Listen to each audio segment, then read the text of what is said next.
Good morning, and welcome to Final Expense Planning Part 2. Thank you for joining us this morning to learn more about our program and how to use it. Many of you have attended Part 1, and for others, this may be new information for you. Part 1 was recorded, so if any of you would like a copy of the recording, please feel free to reach out to me. My portion of the presentation is only about 12 minutes long, less the Q&A. My name is Brenda Hager, and I'm the Regional Director for Special Considerations. Here's my contact information. We are recording today's webinar, and there will be a link to the recording in the follow-up email that you'll receive. Each of you are muted. As questions come up, please type them in the chat box, and we'll collect them and address each one of them at the end of the presentation. So as we get started here, if you'd like to try out the chat box, tell us your name and where you're from. Objectives of today's webinar. We're going to do a review of Part 1, what is final expense planning, and why we're all here to learn how to get started utilizing the Special Considerations Plan. Who can initiate a plan?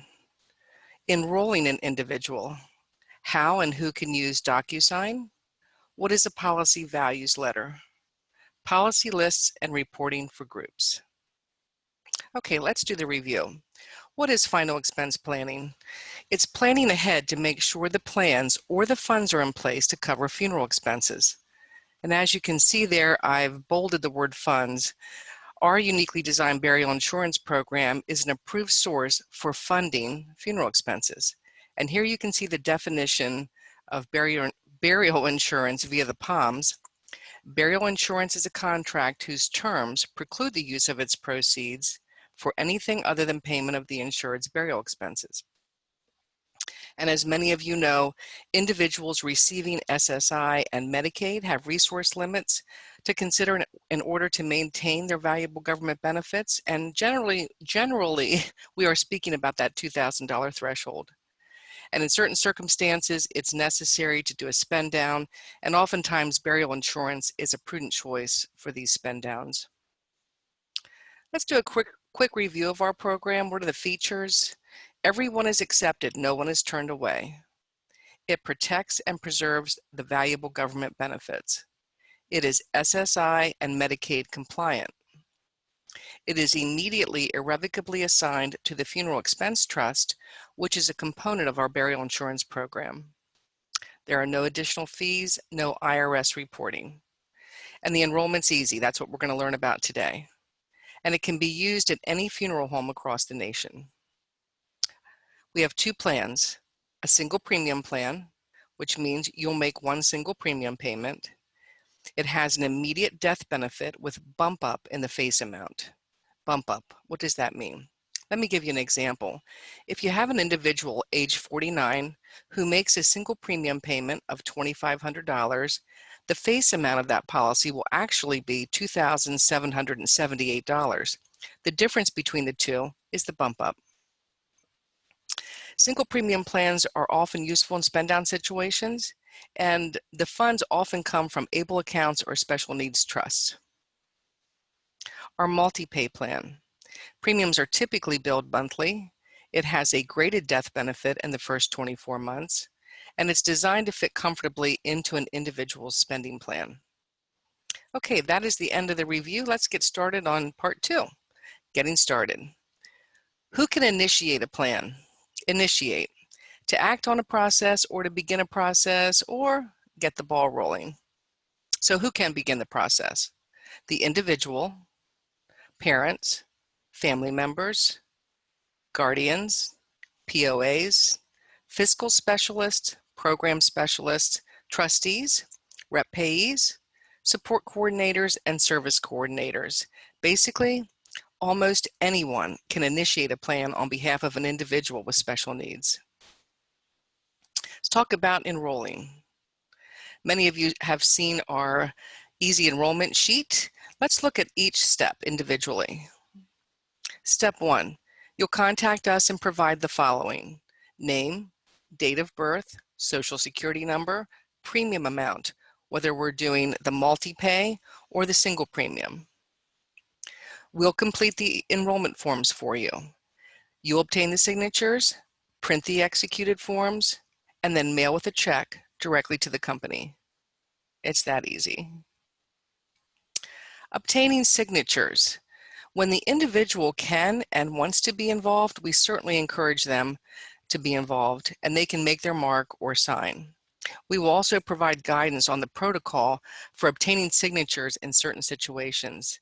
And there are cases where others may sign on behalf of the insured.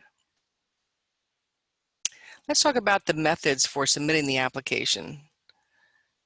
We have DocuSign. Number 2, secure email. Number 3, fax. Number 4, the U.S. Postal Service. So let's look at each one individually. DocuSign, my personal favorite. DocuSign is a method of signing and executing a document when the signers are in different locations. And with COVID-19 in our midst, DocuSign has been invaluable. It's secure, it's easily used, and the recipient is guided through the process until finished. This is what a recipient or signer sees when they open the DocuSign email. They'll see the start button here. You'll click on that start button, and it will automatically take you to the location where your digital signature is required. And you'll click on that, and it will take you to the next 2 locations where you need to sign. And you'll click, and it will bring you to the bottom of the page where you will click Finish. At that point, once you click the Finish button, I will receive an executed completed document via email, and so will you. At that point, you will print the application, the documents, and you'll send them with a check to the company. Let's talk about DocuSign and first-party and pooled special needs trusts. Most first-party and pooled special needs trust groups utilize the single premium plan, and trustees can sign the application. So in this circumstance, most DocuSign applications can be completed within 1 day. Secure email. Examples of secure email would be Barracuda or Hushmail. Fax. Some people are still using traditional fax machines or online fax transmission like SFax. But in both of these circumstances, you will provide us with the information. We will prepare the application and either email it to you or fax it to you. You will then print, sign, and send to the company.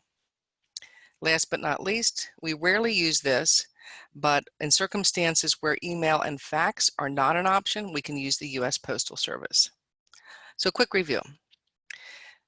Number 1, contact us and provide the information. Number 2, we'll complete the forms. You'll obtain the signatures and print them, and you'll mail it to the company. Tools to assist our client groups: policy value letters and policy lists. Let's talk about policy values letters. This is a valuable tool, and it's usually used for recertifications. You can see in the letter, it provides the issue date, the initial face amount, and the most important thing, that this policy is irrevocably assigned to the funeral expense trust.